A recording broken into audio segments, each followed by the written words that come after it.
سورۃ التوبہ آیت نمبر 101۔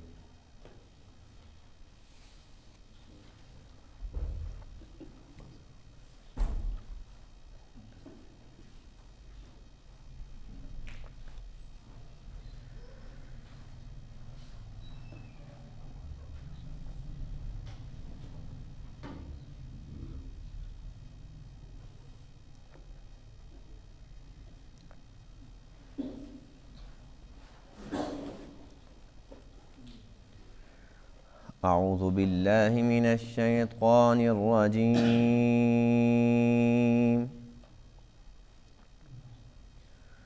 بسم اللہ الرحمن الرحیم۔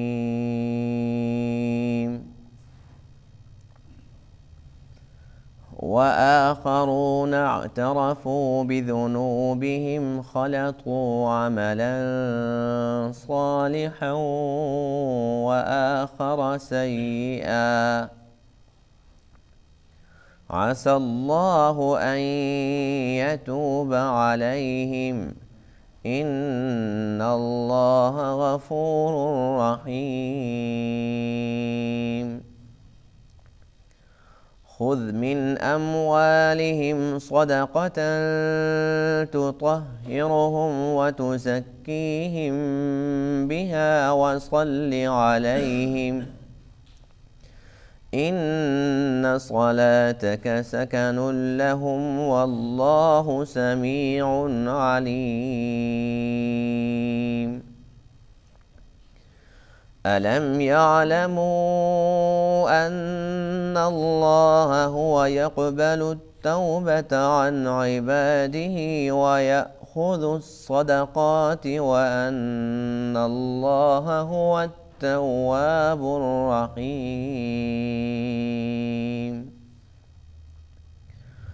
وقل اعملوا فسيرى الله عملكم ورسوله والمؤمنون وستردون إلى عالم الغيب والشهادة فينبئكم بما كنتم تعملون۔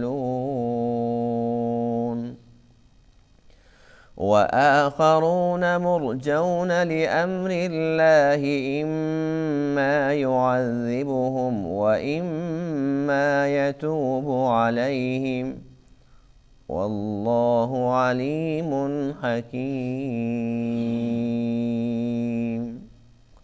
صدق اللہ العظیم۔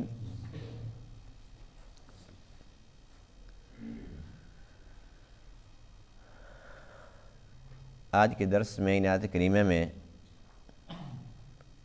ان ایمان والوں کا تذکرہ ہے جو غزوہ تبوک کے اندر شریک نہیں ہو سکے تھے، لیکن ان لوگوں نے منافقین کی طرح جھوٹے بہانے، جھوٹے عذر پیش نہیں کیے، بلکہ صاف صاف اپنی غلطی کا اقرار کر لیا اور اللہ سے معافی مانگنا شروع کر دی کہ یا اللہ بس ہم سے غلطی ہوئی ہے، کوئی عذر نہیں تھا، کچھ بھی نہیں تھا، صرف اور صرف سستی تھی اور تھوڑا سا لالچ بھی تھا کہ خاص سالی کا زمانہ ہے اور جو تھوڑا بہت کھجوریں پکی ہوئی ہیں کچھ نہ کچھ حاصل ہو جائے گا، سال کی گزر بسر اسی کے اوپر چونکہ ہے، تو بس یہ لالچ بھی کچھ شامل تھا اور کچھ سستی بھی تھی۔ لیکن ان لوگوں نے اعتراف جرم کر لیا۔ ان میں سے پھر دو گروہ تھے، ایک تھے حضرت ابو لبابہ رضی اللہ تعالی عنہ اور ان کے ساتھی، جن کے بارے میں مختلف روایات ہیں کہ باقی یہ کل 5 تھے یا 7 تھے یا 9 تھے، حد 10 ہے، یعنی کہ یہ 10 سے کم تھے۔ اور دوسرا گروہ وہ ہے جس کے اندر 3 تھے، مرارہ بن ربیع، ہلال بن امیہ اور کعب بن مالک رضی اللہ عنہم اجمعین۔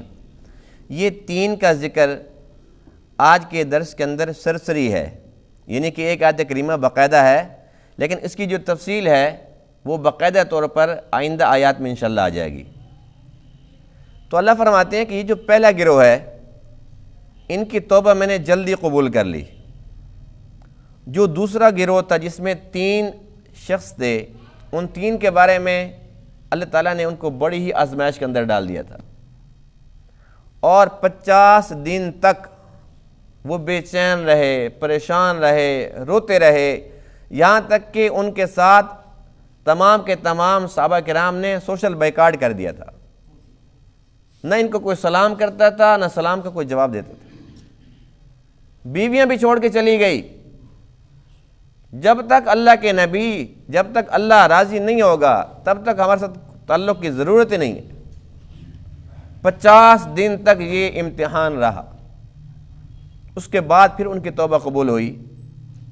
لیکن جو پہلا گروہ تھا جس کے اندر تعداد 5 سے 10 کے درمیان تھی، جس میں حضرت ابو لبابہ سر فہرست ہیں، ان کے بارے میں یہ ہے کہ اللہ تعالیٰ نے ان کی توبہ کو قبول فرما لیا اور ان کا مسئلہ جلدی حل ہو گیا۔ پھر جب ان کی توبہ قبول بھی ہو گئی، سارا کچھ معاملہ حل ہو گیا، اب ان کے حق میں، ان کے شان کے اندر یہ آیات اتری ہیں۔ لیکن پھر اللہ کے نبی کے پاس وہ حاضر ہوتے ہیں کہ اللہ کے رسول، معاملہ یہ ہے کہ ہمارا جو مال ہے نا، یہ سب سے بڑا فتنہ ہے، اسی مال کی محبت کے اندر بس ہم سستی میں پڑے رہے کہ بس چلتے ہیں اور چلتے ہیں۔ اب ایسا کریں کہ ہمارے مال میں سے کچھ ہم اللہ کے راہ میں صدقہ کرنا چاہتے ہیں، تو آپ قبول فرما لیں۔ تو اللہ کے نبی نے انکار فرمایا کہ جب تک اللہ کا حکم نہیں آئے گا تب تک میں تمہارے مال میں سے کچھ بھی نہیں لوں گا۔ پھر اس پر اللہ تعالیٰ نے پھر قرآن اتارا، چونکہ ان کے اندر ایمان تھا، یہ صحابہ کرام تھے، اندر کے کھرے تھے، سچے تھے، اللہ کو پسند تھے۔ اللہ نے پھر اپنے نبی کو حکم دیا کہ یہ جو کچھ دینا چاہتے ہیں قبول فرماؤ،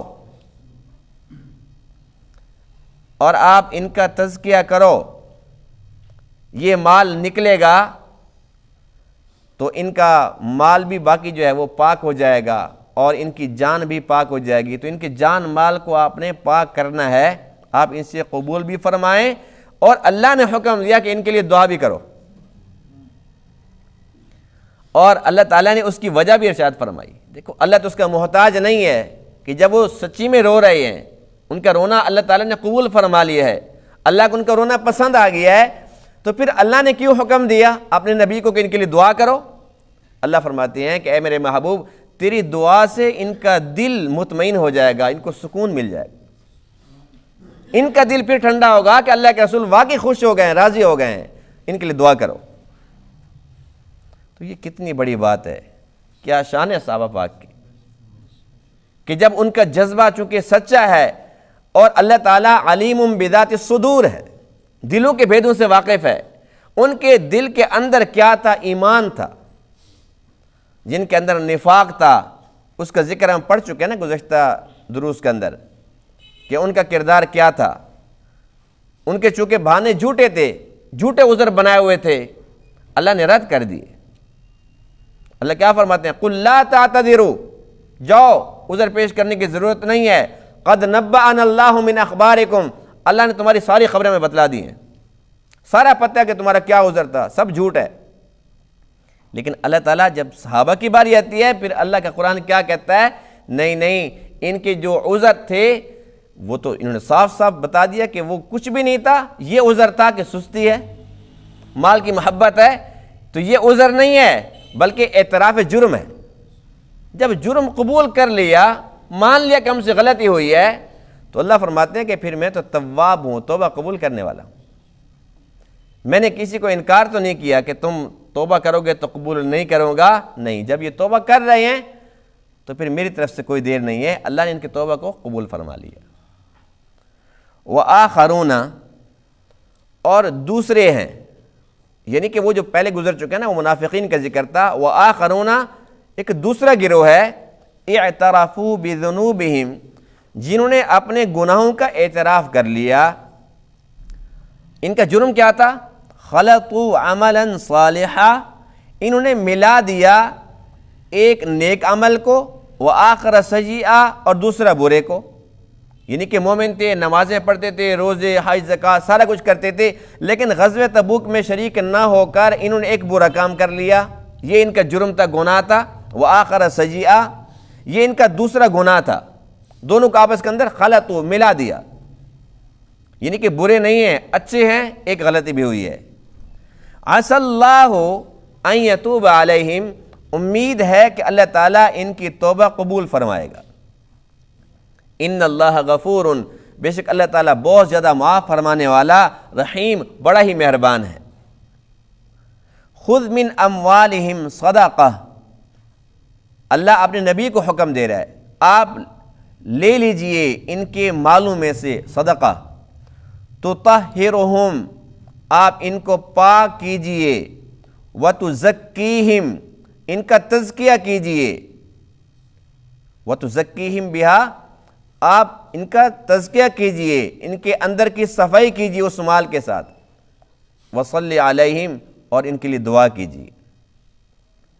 دیکھو ایک حکم کیا ہے کہ ان سے صدقہ لے لو، تطہرہم، وہ صدقہ لینا ان کو پاک کر دے گا، وتزکیہم بہا، آپ نے ان کا تزکیہ کرنا ہے، وصلی علیہم، ان کے لیے آپ نے دعائیں کرنی ہیں۔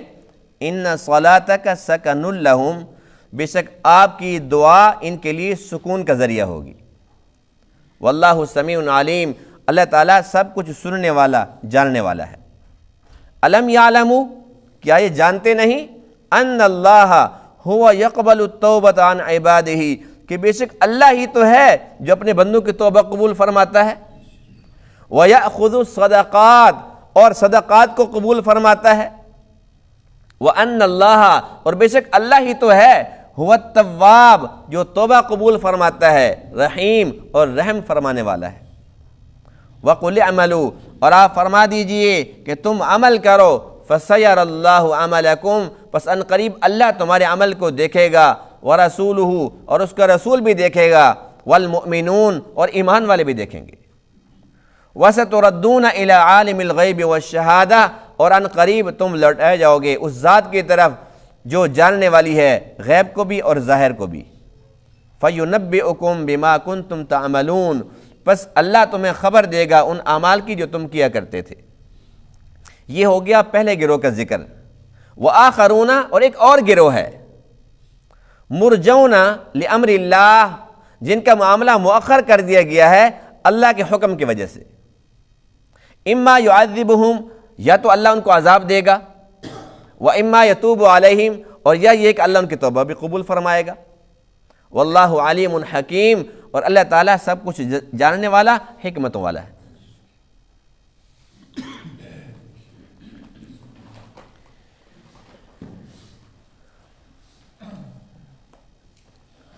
اللہ تعالیٰ نے جو مخلوق مکلف پیدا فرمائی، ان میں سے ایک مخلوق ایسی ہے جنہوں نے آج تک کوئی گناہ نہیں کیا۔ وہ کون ہے؟ ملائکہ، جن کے بارے میں اللہ خود فرماتے ہیں لا یعصون اللہ ما امرہم، کہ وہ اللہ کے امر کی مخالفت نہیں کرتے، جو اللہ انہیں حکم دیتا ہے اس کی نافرمانی نہیں کرتے۔ وَيَفْعَلُونَ مَا يُؤْمَرُونَ، وہ کرتے ہی وہی ہیں جو ان کو حکم دیا جاتا ہے۔ تو ایک گروہ تو ہو گیا وہ، اور مکلف مخلوق میں سے ایک دوسری نسل ہے جس کو ہم کہتے ہیں شیاطین، جنہوں نے آج تک کبھی کوئی نیکی نہیں کی، جن کا کام ہی برائیاں کرنا ہے۔ اور تیسرا طبقہ جو مکلف ہے، اس میں سب سے ٹاپ پہ ہیں انسان، اس کے بعد پھر وہ جنات بھی جو ایمان والے ہیں، ان کا اور انسانوں کا جو مومن ہیں، یہ سب آپس کے اندر بھائی بھائی ہیں، ان سب کا نظام ایک جیسا ہے، ان سب کے لیے احکامات ایک جیسے ہیں، ان سب کے لیے وہ بے شک جن ہو یا انسان ہو، جو مومن ہے، جو نیک ہے اس کو جنت ملے گی، اور جو بد ہے تو اس کو سزا بھی ملے گی۔ اب دیکھیے کہ ایک وہ مخلوق ہے جس نے آج تک گناہ کیا نہیں، جس نے کبھی کوئی نیکی کی نہیں، وہ تو سمجھ آتی ہے بات بھی، ٹھیک ہے وہ تو شیاطین ہے۔ لیکن ملائکہ جنہوں نے آج تک کوئی گناہ نہیں کیا، اس کے باوجود اللہ فرماتے ہیں کہ اشرف المخلوقات وہ انسان ہے۔ اس کی وجہ صرف اور صرف یہ ہے کہ اللہ تعالیٰ نے ملائکہ کے اندر وہ صفات ہی نہیں رکھی، وہ پاور نہیں رکھی، استطاعت نہیں ہے گناہ کرنے کی، اس لیے گناہ نہ کرنا ان کا کوئی کمال نہیں ہے۔ یہ ایسے ہے کہ جس طریقے سے کوئی نابینا شخص ہو اور وہ یہ دعویٰ کرے کہ آج تک میں نے ٹی وی نہیں دیکھا، تو ہم کیا کہیں گے کہ بھئی تو دیکھے گا کیسے، تیری آنکھیں نہیں ہیں؟ ہاں آنکھیں ہیں، چل رہا ہے سامنے، پھر تو نہیں دیکھتا، یہ ہے کمال کی بات۔ اسی طریقے سے ایک بندے کے کان ہی نہیں ہے، وہ کہتے آج تک میں نے کوئی گانا نہیں سنا، کوئی غلط بات نہیں سنی میں نے، تیرا کیا کمال ہے بھی، تیرے کان جو نہیں ہے، کان ہوتے تو پھر تو یوں کان لگا کے بیٹھا ہوتا، پھر کانوں کو بچاتا اس کام سے، پھر تیرا کمال تھا۔ تو فرشتوں کے اندر چونکہ صفات نہیں ہیں، ان کے اندر یہ صفت اللہ نے رکھی نہیں ہے کہ وہ گناہ کر پائیں، اس لیے کوئی کمال کی بات نہیں ہے ان کا گناہوں سے بچنا اور نیکیاں کرنا، بلکہ یہ تو ان کی خوراک ہے کہ وہ اگر تسبیح کرتے ہیں تو اسی کے ساتھ ان کی زندگی ہے۔ انسان جو کہ اللہ کو بہت ہی پسند ہے، اشرف المخلوق ہے، اللہ نے 1,24,000 کم و بیش پیغمبر بھیجے، تو وہ کہاں سے؟ انسانوں سے۔ سب نبی انسان تھے، نہ کوئی جن تھا نہ کوئی فرشتہ تھا۔ اس انسان کے اندر ہی اللہ نے صفت رکھی ہے کہ وہ چاہے تو نیکی کرے، وہ چاہے تو برائی کرے، دونوں اختیار اس کو دے دیے۔ اللہ فرماتے ہیں کہ ہم نے دونوں راستے اس کے سامنے کھول دیے، اس کو بتا دیا کہ یہ راستہ جنت کو جاتا ہے، یہ راستہ جہنم کو جاتا ہے، سب کچھ بتلا دیا۔ اب یہ انسان گناہ کر سکتا ہے اور پھر اپنی خواہشات پر قابو پا کر اس سے بچ جاتا ہے، تو یہ انسانیت کی معراج ہے۔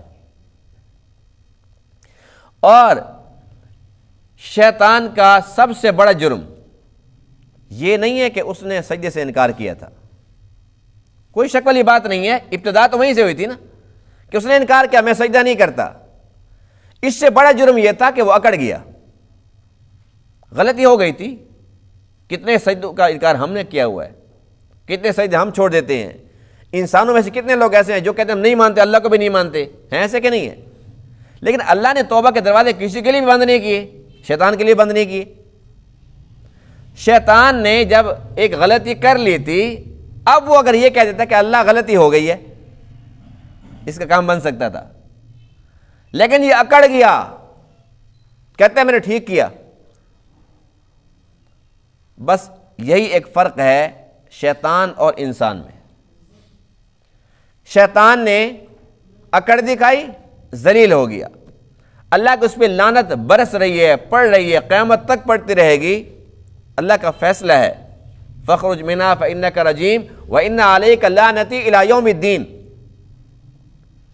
لیکن انسان کی صفت یہ ہے کہ انسان اگر کوئی غلطی کر بھی لیتا ہے، اس سے ہو جاتی ہے، تو وہ فی الفور مان لیتا ہے، کہتے ہیں اللہ غلطی ہو گئی۔ اور انبیاء کرام کو دیکھو جو کہ معصوم ہیں، کوئی گناہ نہیں کرتے، اللہ کی طرف سے ان کو گارنٹی حاصل ہے کہ وہ گناہ کر ہی نہیں سکتے۔ وہ جو نمونہ ہیں، اگر وہ گناہوں پر لگ جاتے تو نمونہ کیسے بنتے؟ اب ان سے گناہ تو ہو نہیں سکتا، اگر بھول ہو جائے، لغزش ہو جائے تو وہ اتنا روتے ہیں، اتنا روتے ہیں، اتنا روتے ہیں، جس طریقے سے عام انسان سے کوئی بہت بڑا گناہ ہو گیا۔ آدم علیہ السلام سے ایک بھول ہوئی، جس کے بارے میں اللہ فرماتے ہیں فَنَسِيَ آدم بھول گئے، وَلَمْ نَجِدْ لَهُ عَزْمًا، ہم نے ان کے اندر عزم اور ارادہ نہیں دیکھا۔ اللہ کا قرآن کہہ رہا ہے۔ اس کے باوجود آدم کتنا روئے؟ اللہ کے نبی فرماتے ہیں کہ آدم کی اولاد میں سے سارے مل کر جتنا بھی روئیں، سب کے آنسو سے اکیلے آدم کے آنسو زیادہ ہیں۔ اور ان کے منہ سے جو دعا نکلتی ہے وہ کیا ہے؟ ربنا ظلمنا انفسنا، اے ہمارے رب، ہم نے اپنی جانوں پہ ظلم کر لیا۔ اس بھول کو اتنا بڑا لے رہے ہیں، ہم نے تو ظلم کر لیا۔ وَإِن لَّمْ تَغْفِرْ لَنَا وَتَرْحَمْنَا، اگر تو نے ہمیں معاف نہ کیا، ہم پہ رحم نہ کیا، لَنَكُونَنَّ مِنَ الْخَاسِرِينَ، ہم تو ہو گئے خسارے والوں میں سے۔ یہ شان پیغمبری ہے۔ چھوٹی سی بھول پر، صرف بھول پر، گناہ پر نہیں، اللہ کے نبی گناہ نہیں کر سکتے، معصوم ہوتے ہیں، چھوٹی سی بھول پر اتنا رونا اور یہ کہنا کہ میں نے ظلم کر لیا۔ اسی طریقے سے حضرت موسیٰ علیہ السلام نے جب یہ دو شخص آپس میں لڑائی کر رہے ہیں، موسیٰ علیہ السلام چھڑانے کے لیے آئے، فَوَكَزَهُ مُوسَىٰ فَقَضَىٰ عَلَيْهِ، وہ ایک بندے کو مکہ مارا، وہ فوراً مر گیا۔ قال هذا من عمل الشیطان، فرمایا یہ تو کوئی شیطانی عمل تھا، یہ کیا ہو گیا؟ اب بات یہ ہے کہ نہ تو آپ نے قتل کیا، نہ آپ کا ارادہ تھا مارنے کا، اس کا ٹائم پورا تھا، مکہ مارا، بس کام تمام ہو گیا، گناہ تو نہیں کیا آپ نے۔ لیکن آپ کی جو دعا ہے رب انی ظلمت نفسی، اے میرے رب میں نے اپنی جان پہ ظلم کر لیا۔ یونس علیہ السلام جب اپنی بستی چھوڑ کے جا رہے تھے، اللہ تعالیٰ نے ان کو آزمایا اور مچھلی کے پیٹ کے اندر بند فرما دیا۔ وہاں جا کر کیا دعا پڑھی تھی؟ لا الہ الا انت سبحانک انی کنت من الظالمین، اے اللہ میں ظالم ہوں، ظلم تو نہیں کیا تھا۔ تو شان پیغمبری ہے جو ہمارے لیے نمونہ ہے کہ جب اللہ کے نبی چھوٹی سی بھول پر، چھوٹی سی لغزش پر فوراً کہتے ہیں اللہ ہم نے ظلم کر لیا، بہت بڑی زیادتی کر لی ہے، اللہ کی رحمت برستی ہے کہ نہیں برستی؟ پھر تو بس یہ ایک بنیادی بات ہی میں نے بنیاد آپ کے سامنے رکھ دی ہے۔ اس کے بعد آج کے درس کے اندر ہم دیکھتے ہیں کہ اللہ کیا فرماتے ہیں، وَآخَرُونَ اعْتَرَفُوا بِذُنُوبِهِمْ خَلَطُوا عَمَلًا صَالِحًا وَآخَرَ سَيِّئًا۔ یہ صحابہ کرام کا وہ گروہ ہے جنہوں نے اپنے گناہوں کا اعتراف کر لیا، بس یہ ان کی معراج تھی۔ اللہ کو یہی تو چیز پسند تھی، یہ کام اگر شیطان بھی کر لیتا تو آج شیطان نہ ہوتا، لیکن وہ اکڑ گیا۔ اب انہوں نے صاف صاف کہہ دیا کہ جی بس ہم سے غلطی ہوئی کہ ہم غزوہ تبوک کے اندر شریک نہیں ہو سکے، اور ان کا ارادہ تھا کہ ہم پیچھے چلے جائیں گے، لیکن ہوا یہ کہ تقریباً 1 مہینہ 1.5 مہینہ جب گزر گیا اور ان کو پتہ چلا کہ خبریں آ رہی تھی کہ وہ تو واپس آ رہے ہیں، اب بڑے پریشان ہو گئے۔ اب انہوں نے کہا ایسا کرتے ہیں اپنے آپ کو نا مسجد نبوی میں جا کے نا ستونوں سے باندھ دیتے ہیں، بس اللہ سے بھی معافی مانگنا شروع کر دیتے ہیں۔ اللہ کے نبی آئیں گے خود کھولیں گے تو ٹھیک ہے، ورنہ جو سزا دیں گے تو ہم کہیں گے ٹھیک ہے جی ہم نے غلطی جو کی ہے۔ اب ہوتا یہ تھا، یہ عام لوگ نہیں تھے، یہ بہت اس وقت کے عزت دار لوگ سمجھے جاتے تھے، یعنی کہ یہ غریب طبقہ نہیں تھا۔ ابو لبابہ اور اس کے ساتھی تھے، وہ انصار میں سے بہت عزت دار اور بہت بڑے لوگ خیال کیے جاتے تھے۔ اپنی غلطی مان لی، ان کو باندھ دیا گیا۔ جب نماز کا ٹائم ہوتا تھا تو صحابہ ان کو کھول دیتے تھے، نماز پڑھ لیتے تھے، نماز پڑھ کے پھر جا کے خود بیٹھ جاتے تھے، پھر ان کو باندھ دیتے تھے، یہاں تک اللہ کے نبی بھی آ گئے۔ جب اللہ کے نبی واپس آئے، دیکھا بھی یہ ادھر بندھا ہوا ہے، وہ وہاں بندھا ہوا ہے، یہاں پر بندھا ہوا ہے، تو فرمایا کہ ٹھیک بیٹھے ہو، میں تو تمہیں نہیں چھوڑتا، اللہ اگر حکم دے گا تو چھوڑوں گا نا۔ اب چونکہ تمہارا معاملہ اللہ کے سپرد ہے، تم نے اپنے آپ کو اللہ کے سپرد کیا ہوا ہے، تمہارا یہ کہنا ہے کہ اللہ کا رسول چھوڑے گا تو میں کیوں چھوڑوں؟ یہاں تک کہ اللہ کی طرف سے جبرائیل آئے یہ آیات لے کر، جس میں اللہ فرماتے ہیں کہ انہوں نے اعتراف کر لیا ہے، اے میرے محبوب یہ تو مان بیٹھے ہیں، یہ تو کہہ رہے ہیں کہ ہم سے غلطی ہوئی ہے، یہ تو سچے دل سے توبہ کر رہے ہیں۔ اللہ فرماتے ہیں کہ میں نے ان کو معاف کر دیا ہے۔ جب اللہ کی طرف سے یہ آیات اترتی ہیں، پھر اللہ کے نبی نے اپنے مبارک ہاتھوں سے خود جا کر ان کو کھولا ہے۔ اس لیے کسی صحابی کے بارے میں برا سوچنا بھی بہت برا ہے، بہت بڑا گناہ ہے۔ ان کے ایمان کی، ان کی صداقت کی نشانی کون دے رہا ہے؟ اللہ کا قرآن۔ اس کی گواہی کون دے رہا ہے؟ اللہ خود دے رہا ہے۔ اللہ فرماتے ہیں کہ میں ان سے راضی ہو چکا، ان اللہ غفور الرحیم، میں تو ہوں ہی غفور الرحیم۔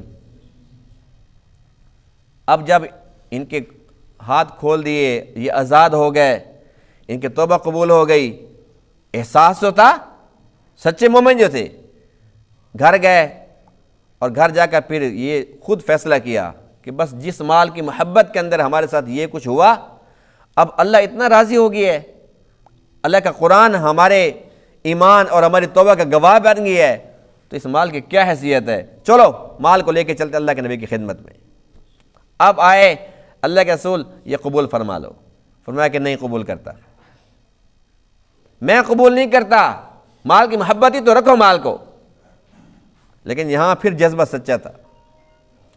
پھر اللہ کی طرف سے یہ آیت اترتی ہے، خذ من اموالہم صدقہ، اے میرے محبوب ان سے صدقہ بھی قبول فرما لو، ان سے لے لو تاکہ ان کا مال بھی پاک ہو جائے، ان کی جان بھی پاک ہو جائے، اور ان کے لیے دعا بھی کرو۔ یہ اللہ کو کتنی محبت ہے صحابہ کرام سے، اللہ نبی کو حکم دے رہا ہے صلی علیہم، ان کے لیے دعا کرو۔ کیا خیال ہے کہ جب اللہ حکم دے دے، اللہ کے نبی نے دعا کی ہوگی کہ نہیں کی ہوگی؟ اور جب اللہ خود حکم دے کہ دعا کرو، پھر اللہ کے نبی اللہ کے حکم سے دعا کرے، اللہ قبول فرمائے گا کہ نہیں؟ تو یہ ہے صحابہ کرام کی شان۔ اللہ فرماتے ہیں کہ مجھے یہ حکم دینے کی ضرورت بھی نہیں تھی، بات اتنی سی ہے ان صلاتک سکن لہم، ان کو سکون تب ملے گا جب آپ دعا فرمائیں گے۔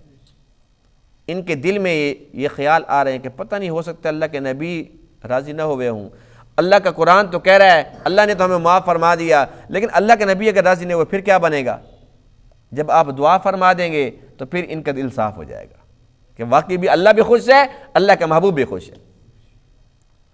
اب یہ سارا کچھ ہو گیا۔ صدقہ یہ کیا چیز ہے؟ صدقہ کو صدقہ کیوں کہتے ہیں؟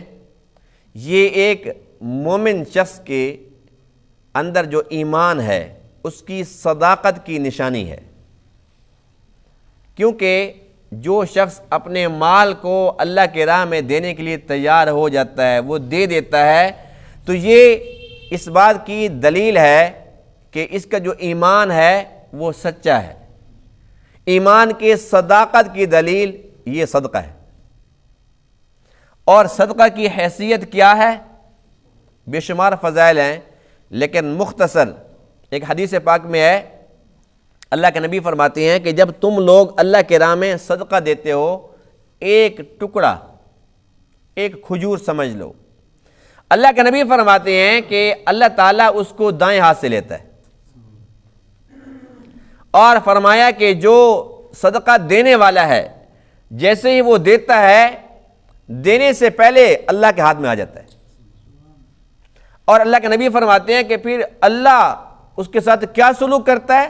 فرمایا کہ جیسے تمہارے پاس گھوڑے کا بچہ آ جائے، تم کیا کرو گے؟ تم اس کو پالتے ہو، اس کو بڑا کرتے ہو، اس کا خیال کرتے ہو۔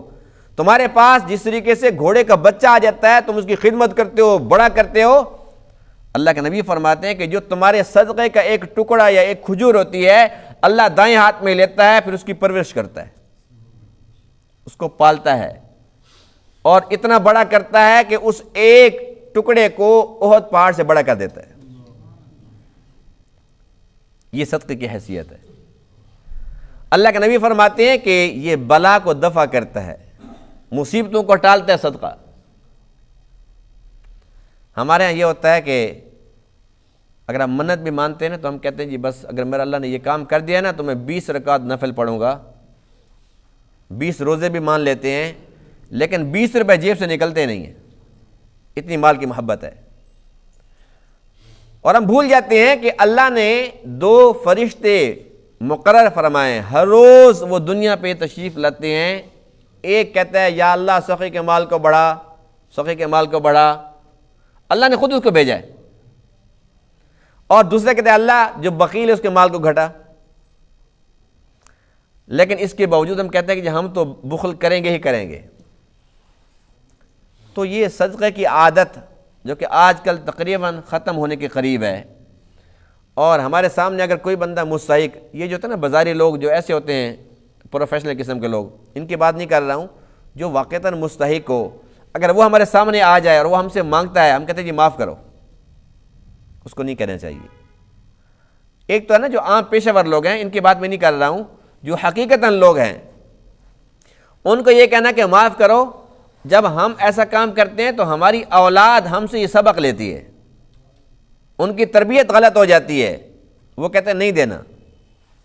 ہمیں چاہیے کہ خود تو کیا دیں، اپنے بچوں کے ہاتھ سے دلوائیں، دینا ہی ہے بچے کو دے، بیٹا آپ دے کے آؤ، بیٹا آپ یہ دے کے آؤ۔ اس سے کیا ہوگا؟ اسے پتہ چلے گا کہ میرا باپ دیا کرتا تھا، میری ماں دیا کرتی تھی صدقہ، میرے ماں باپ دیتے تھے۔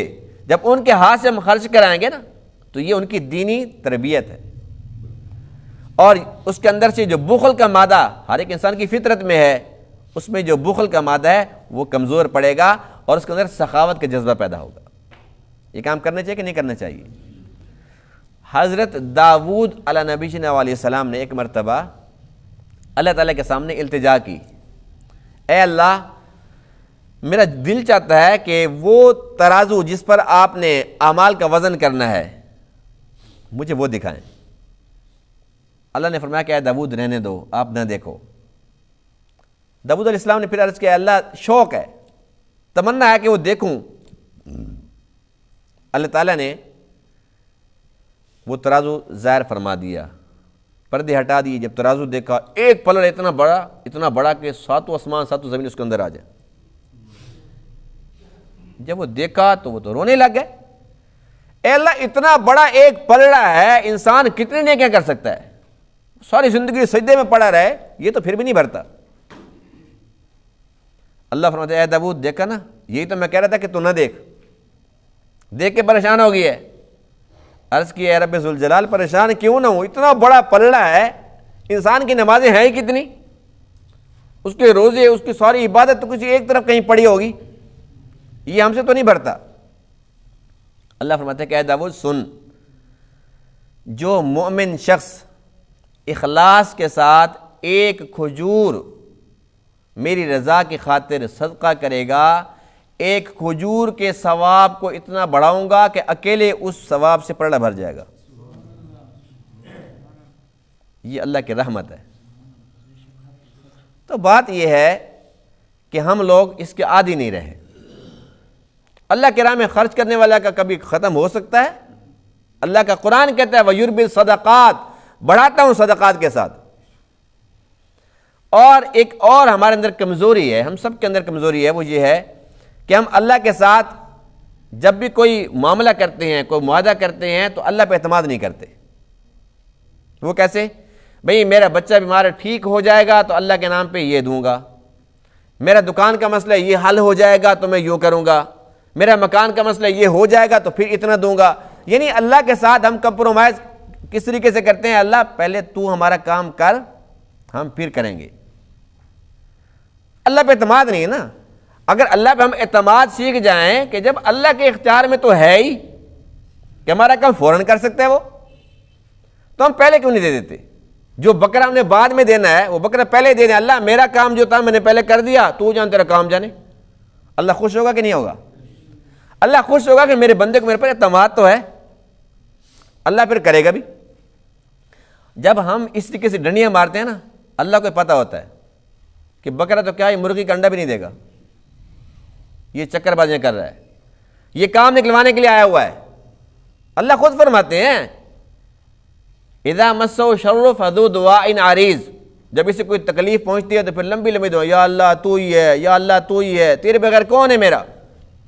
اذا انعمنا علی الانسان، جب ہم اس پہ انعام کرتے ہیں اعرض، اعراض کرتا ہے، ونأى بجانبی، پہلو بدل کے بھاگ جاتا ہے۔ اللہ کو پتہ نہیں ہے کہ آج مسجد میں کیوں آیا ہوا ہے، آج ہاتھ میں تسبیح کیسے آ گئی ہے، آج لمبی لمبی دعا کیوں مانگ رہا ہے، اللہ کو سارا پتہ ہوتا ہے۔ بات یہ ہے کہ جب اللہ پر ہمیں اعتماد نہیں ہے، اللہ پہ اعتماد نہ کرے، وہ تو بات سمجھ آتی ہے، اللہ کو پتہ ہے کہ جھوٹ بولتے ہیں، جبکہ اللہ خود فرماتا ہے وَمَنْ أَصْدَقُ مِنَ اللَّهِ حَدِيثًا، مجھ سے زیادہ سچی بات کس کی ہو سکتی ہے؟